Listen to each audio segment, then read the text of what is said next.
নমস্কাৰ বন্ধুসকল, মোৰ ওচৰত চেমছনৰ আগৰ পুৰণা মডেলৰ এটা ৰঙিল টিভি আহিছে ৰিপেয়াৰিঙৰ কাৰণে। আৰু এইটো হৈছে টিভি কাষ্টমাৰে কোৱা মতে যি লাইনত লগাই পেলাই সুইচ দিলে একো কাম নকৰে, পিকচাৰো নাহে, লাইটো নজ্বলে। তে এইটো হৈছে চেমছনৰ 4 ষ্টাৰৰ টিভি হয়, আগৰ মডেলৰ। আগতে যি এইবিলাক টিভি খুব চলিছিলে, আজিকালিতো চব LED হৈ গ'ল। তে বন্ধুসকল, মাল্টিমিটাৰেদি আহক ইয়াক ধুনীয়া কৰি টেষ্টিং কৰোঁ। ক'ত ক'ত শ্বৰ্ট আছে তাৰপিছত আপোনালোকৰ ওচৰত দেখুৱাম।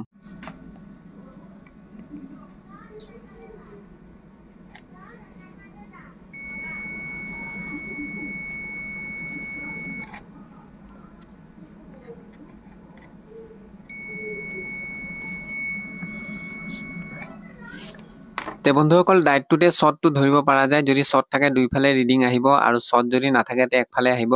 আৰু প্ৰথমতে আহক যিটো ওলাইছে ভিউটো, আৰু ভিউটোক টেষ্টিং কৰি লওঁ। ভিউটোক টেষ্টিং কৰাৰ পিছত আৰু কি কি প্ৰব্লেম আছে আগত ওলাই থাকিব। 0.56,000 ohm.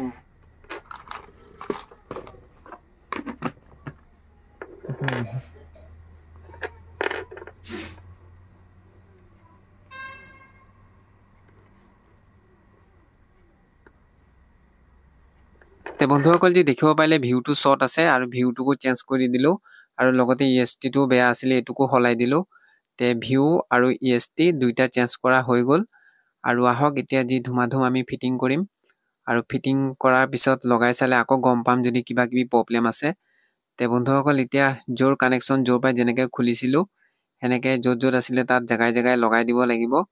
আৰু লগোৱাৰ পিছতে গোটেইখিনি কাম কমপ্লিট হোৱাৰ পিছত আকৌ অন কৰি পেলাই চাম। আৰু যদি কিবা প্ৰব্লেম আছে তেতিয়াহ'লে গম পাম। আৰু এইটো EST-ৰ যি কেপটো হয় এইটো ধুনীয়াকৈ লগাই দিব লাগিব, আৰু এইটো প্লাছ দি পেলাই লগাব লাগিব। তে বন্ধুসকল, ইয়াত প্লাছ দি পেলাই দুটা যি পিন থাকে চেপি দিলে জেগাত বহি যাব।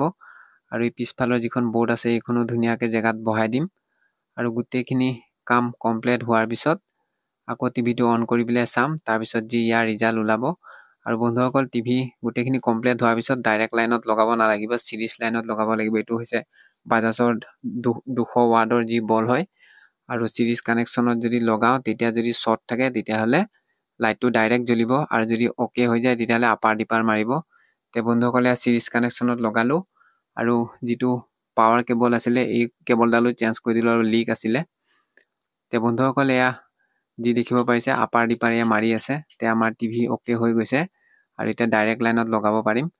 আৰু বন্ধুসকল, এয়া আহক এতিয়া ধুমাধুম যি EST-টো মিলাব লাগিব। এইটো EST, আৰু ইয়াত দুটা চুইচ আছে পিকচাৰৰ কোৱালিটি মিলোৱাৰ কাৰণে।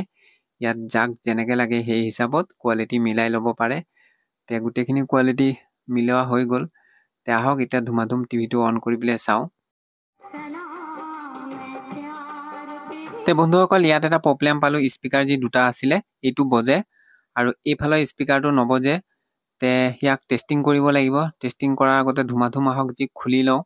খোলাৰ পিছত মাল্টিমিটাৰত আহকচোন টেষ্ট কৰোঁ।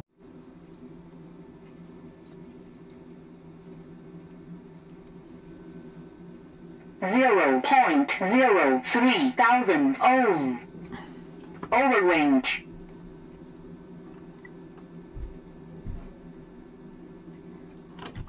তে বন্ধুসকল, আমাৰ স্পীকাৰৰ যি ইয়াত লগোৱা কাম কমপ্লিট কৰি দিলোঁ। আৰু স্পীকাৰটো ছেম জোখৰ নাপালোঁ, অলপ 19-20 হ'ল, হ'লেও চলি যাব। আৰু ইয়াত যি বেয়া হৈছিলে তিনিটা বস্তু, স্পীকাৰ, ভিউ আৰু EST, আৰু লগতে যি পাৱাৰ কেবল আছিলে এডালো চেঞ্জ কৰি দিলোঁ। তে আহক এতিয়া টেষ্টিং কৰোঁ টিভিটো। তে বন্ধুসকল, টিভিৰ কাম এয়া আমাৰ কমপ্লিট হৈ গ'ল। আৰু মিউজিকটো এইকাৰণে দিয়া নাই, যদি মিউজিকটো দি দিওঁ তে কপিৰাইট আহি যাব চেনেলত। তে আপোনালোকে যদি ভিডিঅ'টো চাই পেলাই ভাল পাইছে, যদি ইউটিউবত চাই আছে ছাবস্ক্ৰাইব এটা কৰি দিব, শ্বেয়াৰ কৰি দিব। আৰু যদি ফেচবুকত চাই আছে ফ'ল' এটা কৰি দিব। তে আজিলৈ এৰিলোঁ। ভিডিঅ'টো চোৱাৰ কাৰণে আপোনালোকক বহুত বহুত ধন্যবাদ।